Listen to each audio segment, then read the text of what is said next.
क्या आप उस बाथरूम में रोज नहा सकते हैं जिसके ठीक नीचे आपके पति की लाश दफन हो? रूबी शर्मा नहाती थी पूरे 45 दिनों तक। 2 बेटियों का बाप, 16 साल की शादी और फिर एक ऐसी पत्नी जो हर रोज उसे फर्श पर खड़े होकर नहाती जिसके नीचे उसने अपने पति को हमेशा हमेशा के लिए दफन कर दिया था। इस खबर ने हिंदुस्तान को अंदर तक डरा दिया है। चेहरे याद आ रहे हैं, कभी मुस्कान का, कभी सोनम का, कभी सिया। और यह सवाल उठ रहा है कि क्या इस देश में अब मर्द सुरक्षित नहीं है? क्या शादी 7 जन्मों का नहीं, जिंदगी का खतरा बन गया है? क्योंकि 17 मई की रात इस औरत ने बड़े प्यार से अपने पति के लिए खीर बनाई। वो खीर जिसको लेकर पुलिस कहती है कि उसमें चीनी कम थी, नींद की गोलियां ज्यादा थी। सुबह तक पति की सांसें थम चुकी थीं और उसके बाद इस औरत ने फावड़ा उठाया, बाथरूम का फर्श तोड़ा, गड्ढा खोदा और अपने पति को नीचे दफनाकर मिट्टी डाल दी। मिस्त्री बुलवाया, टाइल्स लगवाई और थाने जाकर रोने लगी कि मेरा पति लापता है, प्लीज खोज दो, मेरे बच्चों को क्या होगा। शातिर ऐसी कि अगले 45 दिनों तक पति के साथ वो खुशती रही, जबकि वो जानती थी कि उसके पति गुम नहीं हुए हैं, उसी घर में, उसके बाथरूम के नीचे उसी के द्वारा दफन किए गए हैं। हिंदुस्तान डर रहा है क्योंकि मुस्कान का नीला ड्रम वो भूल नहीं पा रहा। और जिस दिन ये घटना एक्सपोज होती है उसी दिन सोनम को सुप्रीम कोर्ट से जमानत मिलती है। सिया की मिडिल फिंगर पर पूरे देश का गुस्सा दिखता है। और अब आगरा की ये कहानी लोगों को डरा रही है कि रिश्तों को हुआ क्या है। उससे ज्यादा डरा रहा है वो तरीका, क्योंकि जब पूछा गया कि लाश छिपाने का तरीका सीखा कहां से, तो कहा अजय देवगन की फिल्म दृश्यम देखी थी और उस खौफनाक अंदाज को इसने जिंदगी में उतार कर दिया। सवाल क्यों, किस लिए? और इन सारे सवालों को जानने के लिए आपको चलना होगा 17 मई की उस रात को आगरा के उस घर में जब ये शातिर औरत खीर बना रही थी अपने पति को आखिरी बार खिलाने के लिए। नमस्कार, मैं हूं शुभांकर मिश्रा और हिंदुस्तान में जो कुछ हो रहा है इन दिनों वो डराने वाला है। हर रोज एक ऐसी खबर जो आपको अंदर तक हिला देती है, शादी जैसे पवित्र रिश्ते से विश्वास उठा देती है। और आज की कहानी आगरा की है। आगरा, जहां के सिकंदरा इलाके में एक आम सा घर जिसमें 5 लोगों का परिवार रहता था। 40 साल के सुरेंद्र शर्मा, पत्नी रूबी, 2 बेटी और बूढ़ी मां। शादी को 16 साल हो चुके थे, लेकिन 17 मई की उस रात इस घर में सिर्फ 2 लोग थे, सुरेंद्र और रूबी। और यहीं इस साजिश की पहली चाल चली गई। रूबी ने बड़ी चालाकी से अपने दोनों बेटियों और सास को जेठ के घर भिजवा दिया।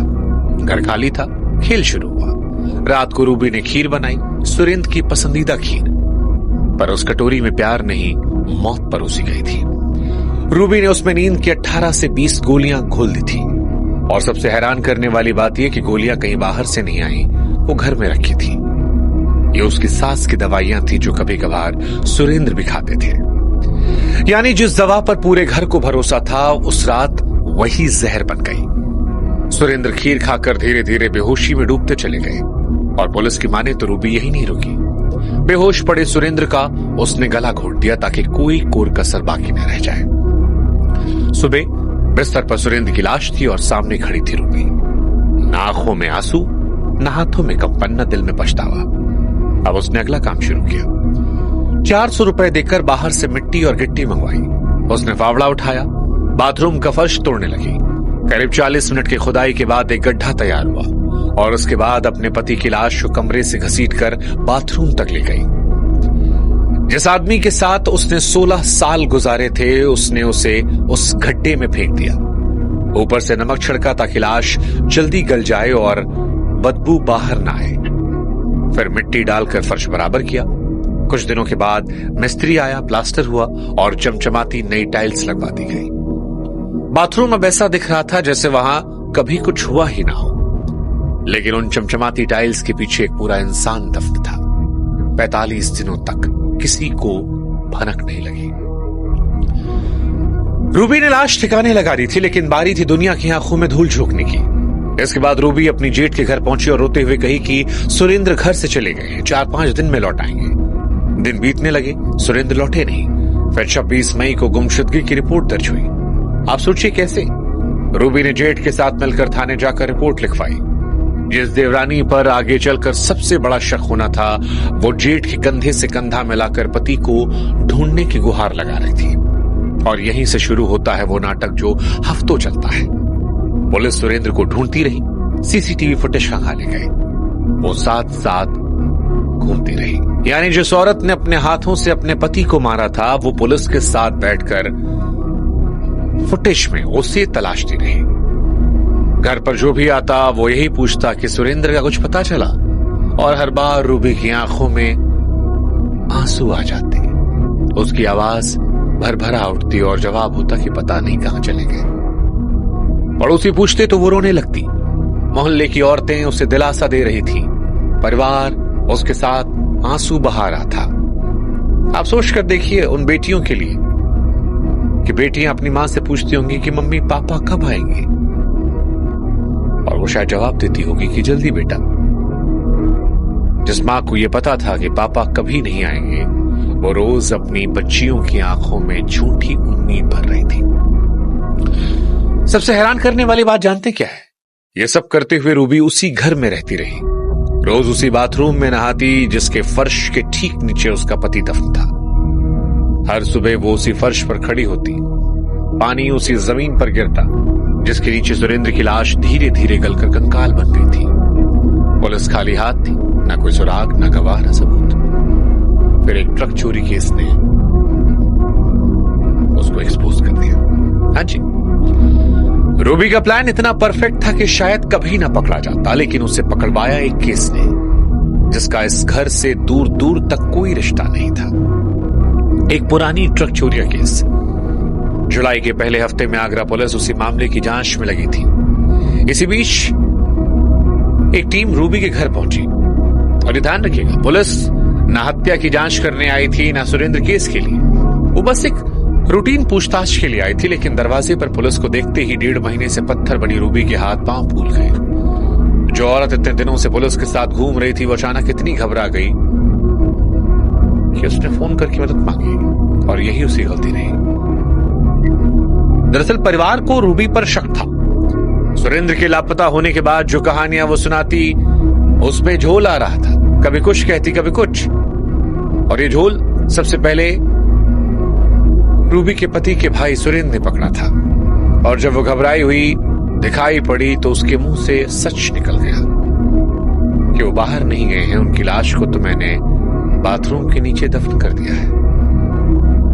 बेटियों के, सास के, जेठ के पैरों तले जमीन खिसक गई कि जिस भाई को पिछले 45 दिनों से वो गली गली में ढूंढ रहे थे, वो उन्हीं के घर में, उन्हीं के बाथरूम के नीचे दफन था, जहां उसकी बेटियां नहाती थी, जहां ये औरत नहाती थी।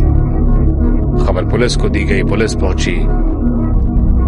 निशानदेही पर बाथरूम खोलने का फैसला किया गया, और जो निकला वो दृश्यम फिल्म की कहानी जैसा था। आगरा में रूबी ने अपने पति को जिस तरह से मारा, वो दृश्यम 3 की कहानी थी। मजिस्ट्रेट की मौजूदगी में मजदूर बुलाए गए, हथौड़े चलाए गए, चमचमाती टाइल्स एक करके उखाड़ी गई, फर्श टूटा, खुदाई हुई, और थोड़ी ही देर में जमीन के नीचे इंसानी ढांचा दिखने लगा। नमक और मिट्टी अपना काम कर चुके थे। सुरेंद्र शर्मा का शरीर गलकर कंकाल बन चुका था। 45 दिनों तक जिस फर्श पर रूबी नहा रही थी, उसी फर्श के नीचे जब कंकाल निकला तो पूरे मोहल्ले में सन्नाटा छा गया। लोग आंखों से देखकर भी यकीन नहीं कर पा रहे थे कि जिस घर में उनका वर्षों से आना जाना था, उसके बाथरूम के नीचे एक लाश थी। जिस बाथरूम का रोज इस्तेमाल हो रहा था, उसके नीचे इस केस का सबसे बड़ा सबूत था। कंकाल को पोस्टमार्टम और फॉरेंसिक जांच के लिए भेजा गया। पूरा घर सील किया गया। और फिर आया इस पूछताछ का सबसे ठंडा पल। जब पूछा गया कि लाश को घर में छिपाने की तरकीब कहां से आई, तो उसने कहा कि मैंने अजय देवगन की दृश्यम देखी थी। फिल्म पहले देखी थी, लेकिन कहानी याद थी, और इसीलिए वो उस फॉर्मूले को अपनाया ताकि जेल न जाना पड़े। अब आप ये सोचिए कि सालों पहले देखी गई एक फिल्म की कहानी दिमाग में इतनी गहरी बैठी है कि सही मौका आते ही पूरी की पूरी जमीन पर उतार दी गई।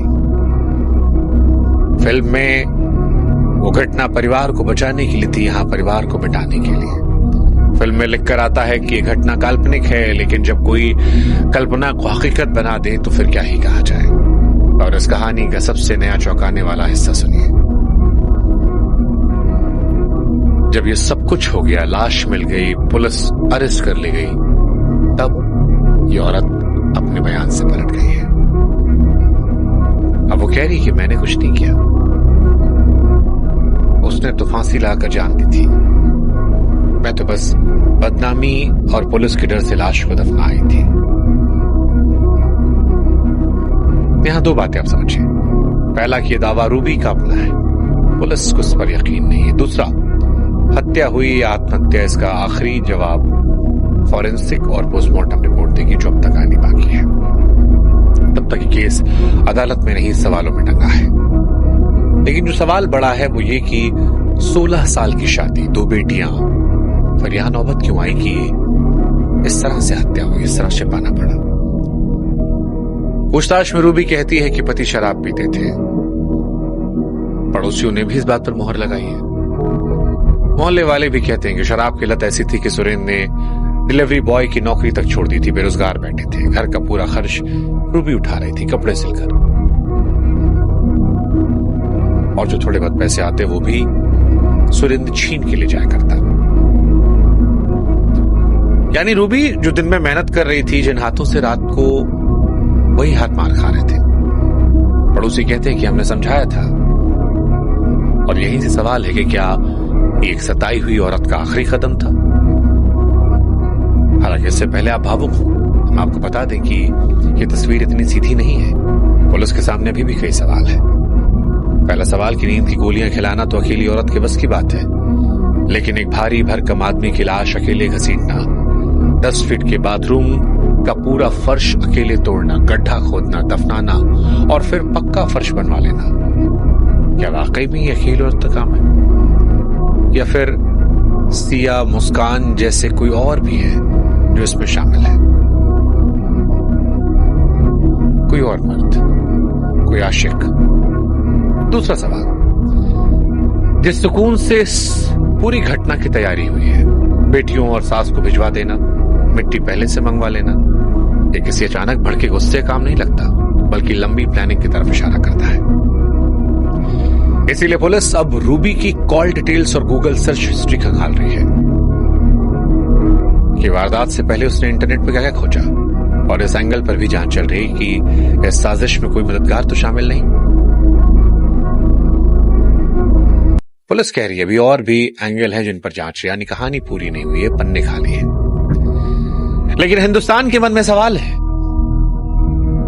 कि मुस्कान से लेकर सोनम, सोनम से लेकर सिया और सिया से लेकर रूबी, आखिर पतियों को मारने का सिलसिला थमे कब? क्योंकि मुस्कान ने प्रेमी के साथ मिलकर पति को मारा, लाश नीले ड्रम में भर दी। सोनम हनीमून के बहाने मेघालय की वादियों में पति को ले जाती है और आज हत्या करने के बाद जमानत पर घूम रही है। कल ही उसे रिहा किया गया। सिया, जिसने जेल की गाड़ी से पूरे देश को मिडिल फिंगर दिखाया और बताया कि न कानून का डर है न समाज की शर्म, और अब रूबी, जिसने दृश्यम फिल्म देखकर अपने घर को पति के कब्र बना दिया। ये 4 नाम 4 शहर, लेकिन कहानी एक जैसी। हर बार वही सवाल की औरतों को हो क्या गया है। कोई कहता है कि सताई हुई औरतों की बगावत है, कोई कहता है कि रिश्तों में जहर है, कोई कहता है सजा का डर खत्म है, महिलाओं को पता है कानून के हक में है, वो बच जाएंगे, तभी तो शायद न पछतावा, न शर्म, न घबराहट। लेकिन सच शायद इन सब के बीच कहीं है। सच ये भी है कि शराब और घर की मारपीट, चॉइसेस का सम्मान ना होना एक जहर है, लेकिन उस जहर का इलाज कानून है, अदालत है, अलग होना है। पहाड़ से ढकेल देना, ड्रम में डालकर मार देना, या बाथरूम में गड्ढा खोदकर खीर खिलाकर बेहोश करके गाड़ देना नहीं। क्योंकि जिस दिन इंसान दुखी होकर खुद ही जज बनकर फैसले सुनाएगा, उस दिन घर घर नहीं रहेंगे, घर कब्रिस्तान बन जाएंगे।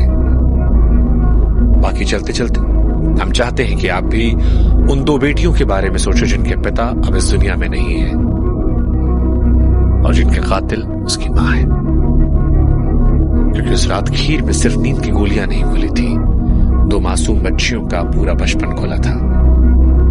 और अब जब रूबी कह रही है कि उसने नहीं मारा, तो आखिरी सवाल आपसे, आपको क्या लगता है, रूबी पीड़िता है या कातिल या दोनों? फैसला जनता और अदालत दोनों को करना है। अदालत का फैसला वक्त पर आएगा। अभी कमेंट सेक्शन आपके लिए खुला है ताकि आप अपना फैसला सुनाएं। बाकी ऐसी कहानियों के लिए, ऐसे सच के लिए हमारे चैनल से जरूर जुड़ेगा, हमारे व्हाट्सएप से जरूर जुड़ेगा ताकि हमारा आपका रिश्ता मजबूत हो। लिंक हमने लगा दिया है, डिस्क्रिप्शन में भी डाल दिया है, व्हाट्सएप स्कैन के लिए भी कर दिया है। हमारा आपका संवाद नहीं रुकना चाहिए। जय हिंद, जय भारत, नमस्कार।